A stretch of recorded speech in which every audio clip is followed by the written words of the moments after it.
right, so second back day that you guys are going to see. Here's the thing with programming, and here's the thing with exercise, is that you want to keep similar exercises, similar types of programming, and keep a lot of the variables the same, so we can push other variables. If you're constantly changing exercises and you're constantly changing your set and rep scheme, you're constantly changing your frequency, if you keep changing all of these things, you're changing too many variables, and then it's hard to change the variables that we actually care about. And what do we care about? We care about weight on the bar. We care about more tension in the muscle, creating more force in the muscle to get stronger so we can dominate at nationals. That's what we care about. So on this journey, you're going to see a lot of the same exercises and small changes in weight, 5-10 pounds here, 5-10 pounds there. But that is the name of the game. That is how you win. And you do that for 10 years, you're going to see results you thought were never possible, right? So my part as what I'm trying to do here is create some entertaining content, even with all that. Goal for today is to get this workout done. I'm thinking in 1:15 I would be happy with. My issues with like the squat workout and the bench workout, first off, two things. One, I'll give me a little credit about this. These are big primary days. I'm going to take a long time to do them because I want to make sure I have the utmost focus and intensity during especially the top sets and the back downs. But if I can critique myself here, I'm taking way too long. I'm taking way longer than is necessary. My issue is that I get caught up talking to people, and it's good. It's a good issue to have when I'm talking to people. I'm talking about training. I'm talking about goals and things like that.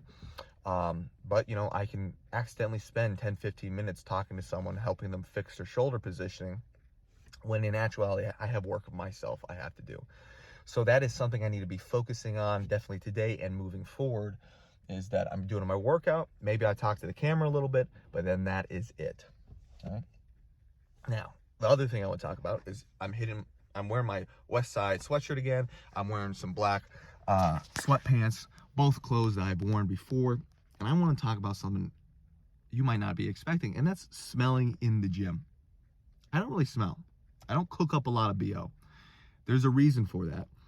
The reason is, one, I bathe and I wash and I just keep good hygiene. But two, the foods that you eat will determine how you smell. Obviously, there's a certain population you can think of that consume curry, and everyone who consumes, it's not only that, but it's like barbecue in the South. It's these foods that have a lot of spices. It's going to emit a certain odor. And if you're eating those foods, no problem. Put on some deodorant, make sure you're clean. That's not necessarily the issue. The issue really is if you're eating foods that are kind of shit. When I've ate out a lot, or I'll go to Wawa and get some hoagies, and I'm eating a lot of these processed foods, I smell horrible. I smell uncharacteristic to my natural odor I put out. So why am I saying this? Listen, your body kind of tells you things that it needs to know. If you're smelling in the gym if you're like emitting an odor, chances are you're eating foods that are probably not good for you, and your body's reacting a certain way. Some foods, a little extra spices on it, those are good for you. You might put out an odor. But a lot of times, if you're eating foods with a bunch of junk in it, a bunch of additives, a bunch of preservatives, your body will put out a smell that smells disgusting. So if you're not going to change your diet, put some deodorant on.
All right, so I don't really care about the weight, and I don't care about how many reps I'm doing.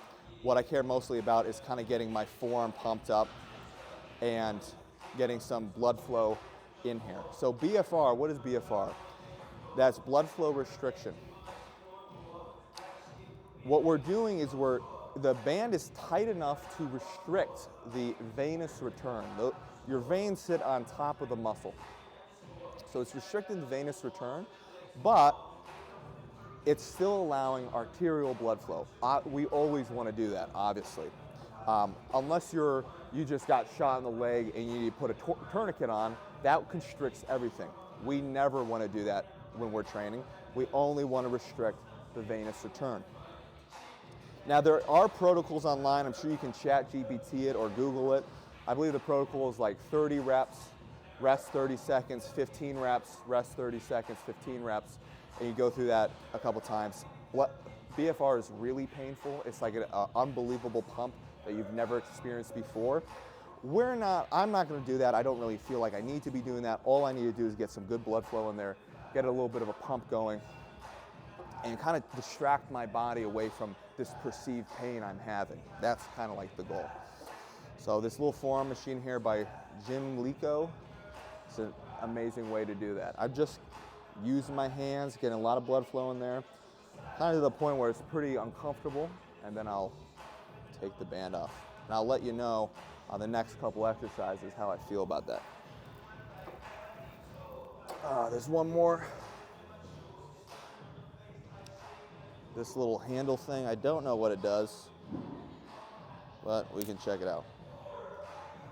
Oh, yeah, I think, I'm pretty weak right now. I think we're good. The way you should set it up is so you can pull this tab, boom, and the whole thing unravels. Nice and safe. Now I'm getting some blood flow return, or it's not return into the muscle, it's the blood is now exiting out of the muscle, right? Because again, we restrict the venous return, not all the blood. All right, guys, moving on, I'm gonna do neutral biased lat pull down with straps to not involve my forearm pretty much as possible, but still have a good exercise that I can get the back going.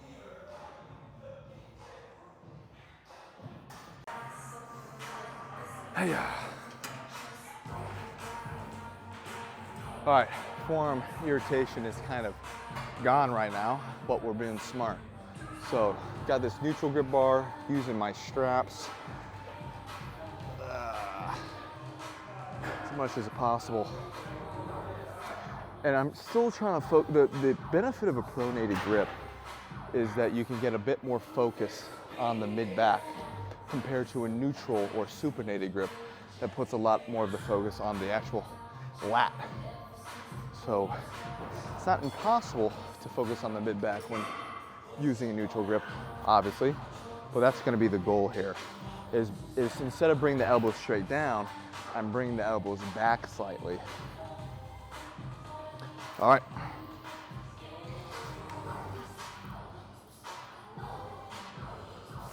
Just going for an easy 8.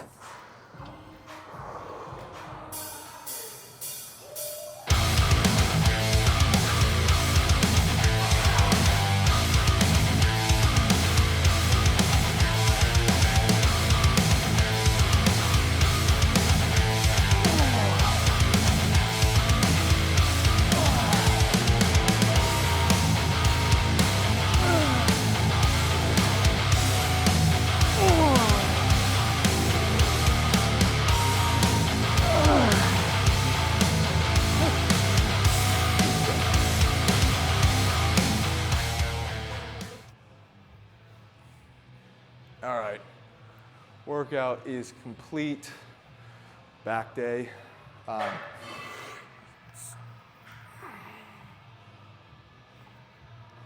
feel like in person I feel like I look bigger than I do on camera, but I guess everybody thinks that.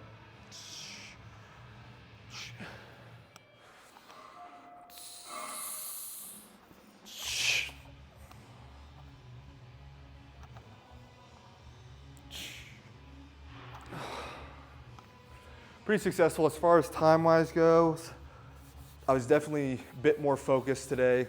Pretty happy with it. Ended up talking to one of my athletes for a little bit after the workout, which I'm fine with. We're gonna eat a quick meal. Right now, I'm working with this guy, JD Nice is his name. Nice Nutrition on Instagram. He works with a lot of bodybuilders, but he works with my friend here at the gym, and I looked at him like, damn, you look amazing. What are you doing? He's like, oh, I'm working with Nice. I was like, all right, sweet. Very nice. And I've been with him for, I think, 4 or 5 months. As far as my diet goes, probably 85% keep it on track, but it's nice to have a nice structure, or this is the meal plan I should be going. I check in with him weekly. A lot of times there's not much. I'm like, okay, my goals is like, did I hit a PR? Do I feel stronger than I did last week? Yes, check. Am I able to eat the meals I need to eat? Yes, check. And then he also asked me to check my blood pressure and my, and my weight too. So weight-wise, it's staying pretty stable. First thing in the morning, Wednesdays is when I check in with him. Like 261 to 263. That's usually the weight fluctuation I'm in the morning, which I'm fine with because I need to be 265 or under for my comp coming up. So that's good. Again, getting stronger week to week. That is really good. The first few weeks after, when I started working with him, I could just tell my physique changed, and I actually got a couple pounds bigger. I feel like I looked leaner. I got a couple pounds bigger, just because I was probably digesting the food better. The food that he gave me to eat. I was digesting it better. I felt a lot better. But what it is basically we limit, it's all the stuff you know. We limit the sugar. We limit inflammatory foods. He has me eating a lot more vegetables and fruits. I don't always get to it. My bad. But it is more of a priority in my diet.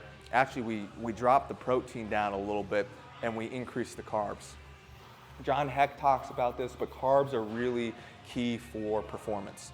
If you're a strength athlete and if you're really an athlete of any kind, you should be prioritizing carbs in your diet. It's going to be very, very important for your performance.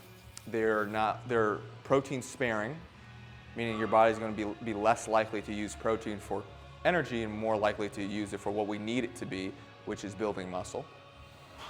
Fats are obviously important for your hormones, especially as a natural athlete. It's very important for your hormones and making sure that you have an appropriate amount of body fat on you and you're not too lean, so you can actually produce testosterone and natural hormones. So that's very important, but it doesn't need to be the majority of the diet, neither does protein. Carbs is really where we should be manipulating the fluctuation of our diet. At least that's how it has been with my experience. If you're not so much of a competitive athlete, or maybe you have some dietary restrictions, if you have dietary restrictions, go with what that is. But if you're not so much of a competitive athlete, I would probably, bring the carbs down, bring the protein up, and have some type of macro split where you can eat higher quality foods and you're going to be probably prioritizing protein and things like that. But for a lot of competitive lifters, the type of food is usually not that bad. Everybody eats, chicken and rice and all this stuff. It's really the type of food. And you see these carnivore and stuff like that. It's so funny. Everybody I know who's ever gone on carnivore diet, yeah, they lose a lot of weight and they get weak as fuck because they got no glycogen in their body.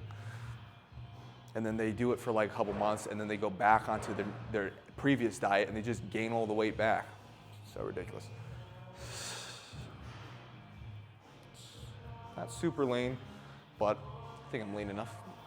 As long as I can still see my six-pack. Hold most of my fat in my back there, but I'm happy with it. All right, guys, on to the next.